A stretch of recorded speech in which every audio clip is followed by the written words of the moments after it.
ქადაგება მთაზე, მაგრამ სხვა ბევრი ნეტარება არსებობს, მაგალითად სახარებაში სხვა ადგილზე უფალი ამბობს ნეტარ არიან რომელნი არა დავბრკოლდნენ ჩემ დამომარ და იქამდე კიდევ სალმონთა წიგნშიც არის ნახსენები ნეტარება, ნეტარ არის კაცი რომელიც ზრახავს ჯულსა უფლისასა, ასე რომ ძალიან სასიხარულოა ეს. რაც შეეხება კონკრეტულად კითხვას, ესე იგი, ჩვენ უნდა ვიცოდეთ, რომ ისტორიულ ჭრილში გენეალოგია და გენეალოგიაში ხსენებული პიროვნებები არ უნდა ვეძებოთ. ანუ ესე იგი, ისტორიულ ტრაქტატ ჩვენ ამ უწყების თანახმად ვერ შევქმნით, იმიტომ რომ აქ ყველაფერი არის ქრისტოსცენტრულობაზე აგებული და ქრისტეს სახარების ქადაგებაზე. ამაზე მეტყველებს თავად მათეს სახარება. იმიტომ რომ მან ქრონოლოგიაც კი არის დარღვეული, განსაკუთრებით მათეს სახარებაში.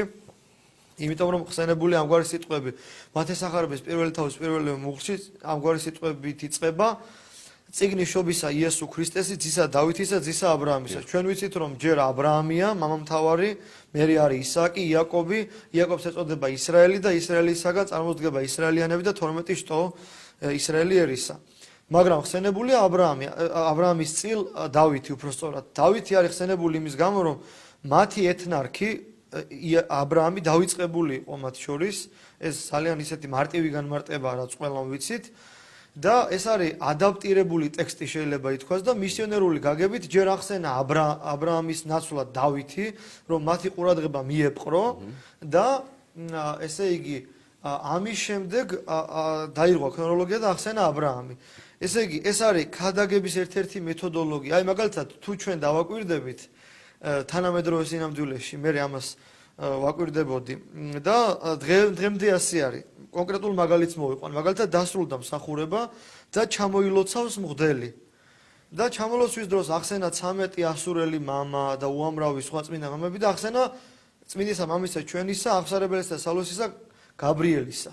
აი გაბრიელ სალოსი ხომ ყველასათვის ახლობელია, უახლოეს პერიოდში მოღვაწეობდა და აი ამ წმინდანის ხსენების დროს ყველა იწერს პირჯვარს. და სხვა დანარჩენ მამებთან დაკავშირებით არიან უფრო ნაკლებად აქტიურები. ეს კიდევ ერთხელ მიგვანიშნებს იმაზე, რომ ამგვარი დამოკიდებულება იყო მაშინაც და აბრაამზე უფრო მეტად ახსოვდა დავითი. შესაბამისად, ეს არის ნათელი მაგალითი იმისა, რომ გენეალოგია სახარებაში ხსენებული არის არა ისტორიული თხრობა, არამედ ქრისტოსცენტრული სახარებისეული უწყება. ამის გამო ამგვარი შეიძლება ითქვას ბჭყალებში უზუსტობები. კეთილი.